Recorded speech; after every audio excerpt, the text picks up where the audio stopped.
देवता का निर्माण कैसे हुआ। एक्चुअली भगवत धाम में कोई देवता नहीं होते, पहले इस चीज़ को हमें समझना है। भगवत धाम में भगवान के भक्त और भगवान और भक्ति तीन चीज रहता है, गोलोक वृंदावन में या वैकुंठ जगत में। तो देवताओं का निर्माण किस लिए किया गया?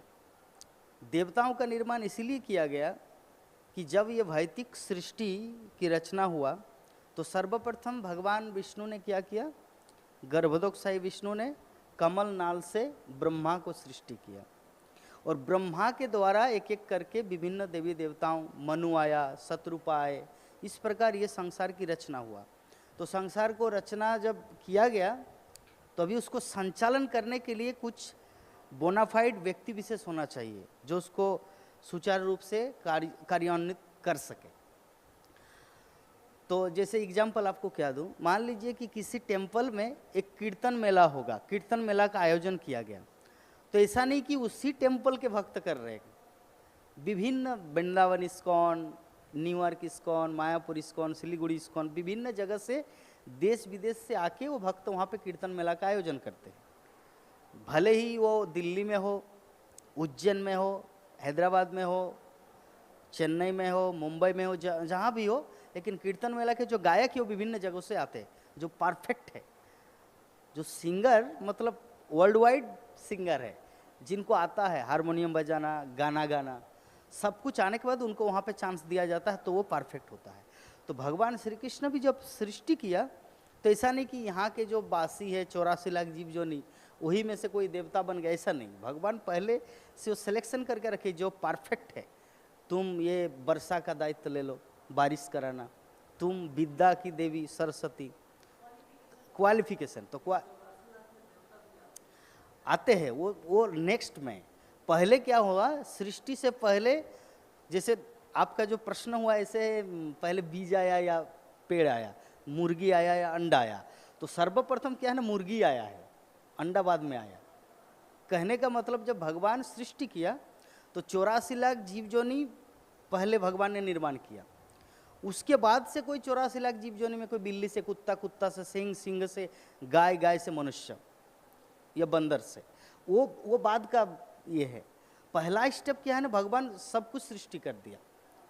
सृष्टि करने के बाद वो धीरे धीरे बीज का रूप लिया, फिर बीज से वृक्ष बना, फिर वृक्ष से बीज आया, फिर बीज से वृक्ष बना, तो ये कंटिन्यू चला। लेकिन सर्वप्रथम ऐसा नहीं कि भगवान ने बीज तैयार किया, भगवान ने सर्वप्रथम सृष्टि रचना, क्योंकि भगवत धाम में, क्योंकि हम लोग 15 अध्याय में देखेंगे कि ये जो जगत है मटेरियल वर्ल्ड, भौतिक जगत, वो आध्यात्मिक जगत का विकृत प्रतिबिंब है। तो अर्थात कहने का मतलब वहाँ पे जो कुछ है उसका विकृत रूप यहाँ पे उल्टा है। तो कहने का मतलब उधर जो कुछ है वो यहाँ पे प्रकाशित होता है।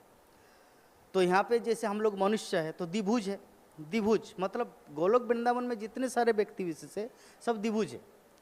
और वही जो देवता है स्वर्गलोक के, वो वैकुंठ के व्यक्ति है, वैकुंठ में सभी चतुर्भुज रहता है, तो देवता भी चतुर्भुज टाइप के हैं। तो भगवान श्री कृष्ण मनुष्य समाज, मनुष्य को सबसे प्रेम करते इसलिए अपना रूप हमें दिया है। देवतागण चतुर्भुज वो नारायण का विस्तार होता है, लेकिन जो मनुष्य है वो भगवान कृष्ण अपना स्वरूप दिए हैं। क्यों? इसके पीछे कारण यही है कि वो मनुष्य गोलोक वृंदावन की भी प्राप्ति कर सकते हैं, भगवान श्री कृष्ण के धाम भी प्राप्त कर सकते हैं। इसीलिए शास्त्रों में कहा गया है कि देवता भी डायरेक्टली भगवान के पास नहीं जा सकते, अगर उनको भी भगवान के धाम में जाना होता है तो सर्वप्रथम मनुष्य रूप में आना पड़ता है, क्योंकि मनुष्य शरीर ही वो साधन है जिसके द्वारा वो भगवान की प्राप्ति कर सकता है, देवता नहीं कर सकते। इसीलिए देवतागण आते हैं ना, देवता तरसते हैं। श्रीमद् भागवतम के 5वें स्कंद में ये पूरा वर्णन है, खैर मुझे श्लोक अभी याद नहीं है, उसमें कहा गया है कि देवतागण तरसते हैं कि मनुष्य को देखकर कि ये लोग मनुष्य रूप में जन्म लिया फिर भी भक्ति नहीं कर रहा है, क्योंकि देवलोकों में भक्ति करने का साधन है ही नहीं, क्योंकि वहाँ पे इतना भोग है, इतनी भोग की सामग्री है, वस्तुएं हैं कि वहाँ पे भक्ति करने का कोई इच्छा ही प्रकट नहीं होता। क्योंकि भक्ति ये जो 4 प्रकार के भक्त भगवान ने बोला ना, अर्थ, अर्थार्थी, जिज्ञासु और ज्ञानी, तो कुछ तो रीजन होगा तब तो कोई भक्ति में आएगा। भक्ति तो ऐसे ही ऑटोमेटिकली होगा नहीं। एक तो व्यक्ति को या तो ज्ञान होना चाहिए, भाई हाँ भगवान की भक्ति करना चाहिए, एक तो ज्ञान होना चाहिए ज्ञानी, एक तो जिज्ञासा होना चाहिए कि जगत क्या है, मैं तो पहले बच्चा था, एक दिन तो बूढ़ा बनूंगा, तो ये सब क्या है, मरने के बाद आत्मा कहाँ चला जाता है। अगर जिज्ञासा होगा तब भक्ति करने में प्रेरित होगा। ज्ञानी, जिज्ञासु, फिर अर्थार्थी, जिसको धन संपत्ति चाहिए तो धन संपत्ति चाहिए, जैसे ध्रुव महाराज ने चाहा था और प्राप्त की। और एक होता दुखी, आर्त, जैसे गजेंद्र। गजेंद्र दुखी अवस्था में था, इसीलिए भगवान को पुकारा और भगवान आके उनको रक्षा की। तो 4 तरह के जो व्यक्ति होता है वही भक्ति जीवन में एंट्री करता है। लेकिन देवलोकों में ये प्रॉब्लम होता नहीं कुछ, क्योंकि उनके पास ज्ञान है, लेकिन ज्ञान है थोड़ा सा नशे में है ज्ञान। जैसे हमारे मनुष्य लोक में जो ज्ञान है कि भाई मनुष्य जीवन का लक्ष्य है, इतना टाइम हमें मिला है, 100 वर्ष के बाद मृत्यु हो जाएगा, फिर पता नहीं क्या होगा, तो बेटर भक्ति कर लेते हैं। तो हमारा जो ज्ञान है ना, शुद्ध ज्ञान है इस मनुष्य लोक में। लेकिन देवताओं का ज्ञान भी परिपूर्ण है, लेकिन थोड़ा नशे में है, लाइक इंटॉक्सिकेशन। अरे ठीक है, कर लेंगे ना, मतलब वहाँ पे क्या मिलता है, कौन सा शराब नहीं, सुरा, सोमरस मिलता है। तो स्वर्गलोक में सोमरस, तो प्रत्येक रस का कुछ ना कुछ एक नशा होता है। एक होता तमोगुण का नशा, तो सोमरस का जो नशा है वो सत्वगुण का नशा है। तो नशा चढ़ा रहता है, जिसके कारण विशुद्ध सत्व, विशुद्ध सत्व में कोई वासुदेव स्थिति को प्राप्त करता है, मतलब कृष्ण भक्ति। तो कृष्ण भक्ति को प्राप्त करने के लिए व्यक्ति को वासुदेव स्थिति जाना है, और वासुदेव स्थिति को वही व्यक्ति प्राप्त कर सकता है जो विशुद्ध सत्व में स्थित हो। तो वहाँ पे जो लोग सत्वगुण में रहते, देवलोक है, जो देवता जितने सारे हैं वो सभी सत्वगुण के हैं, लेकिन विशुद्ध सत्व नहीं है, उसमें भी कुछ रजोगुणी मिलावट है। जैसे क्या एग्जाम्पल दूँ, जैसे हम लोग जो सोना खरीदते हैं दुकान में, वो ओरिजिनल गोल्ड नहीं होता है, वो कुछ मिलावटी होता है। क्योंकि अगर वो ओरिजिनल गोल्ड देंगे तब तो कुछ बन ही नहीं सकता, ना चेन बनेगा, ना नाक का कुछ बनेगा ही नहीं, उसमें कुछ ना कुछ मिलावट करना पड़ता है। ओरिजिनल गोल्ड इतना मतलब सॉफ्ट होता है, वो बन ही नहीं सकता, टाइट हो ही नहीं सकता, इसके लिए उसको चेंज थोड़ा सा मिक्स करना पड़ता है। तो स्वर्गलोक में जो सत्वगुण है ना, वो शुद्ध नहीं है, उसमें रजोगुण और तमोगुण की भी मात्रा कुछ मिला रहता है, इसीलिए सत्वगुण में भी कोई भगवान को प्राप्त नहीं कर सकता। सत्वगुण में भले ही ये ज्ञान हो कि हम ये शरीर नहीं, हम आत्मा हैं, लेकिन वासुदेव स्थिति को प्राप्त नहीं किया जा सकता। वासुदेव स्थिति को प्राप्त करने के लिए व्यक्ति को विशुद्ध सत्व में जाना पड़ता है। इसीलिए भगवान भगवद गीता में बोले हैं ना, त्रिगुण विषयावेदा नेस्तरगुण भवार्जुन।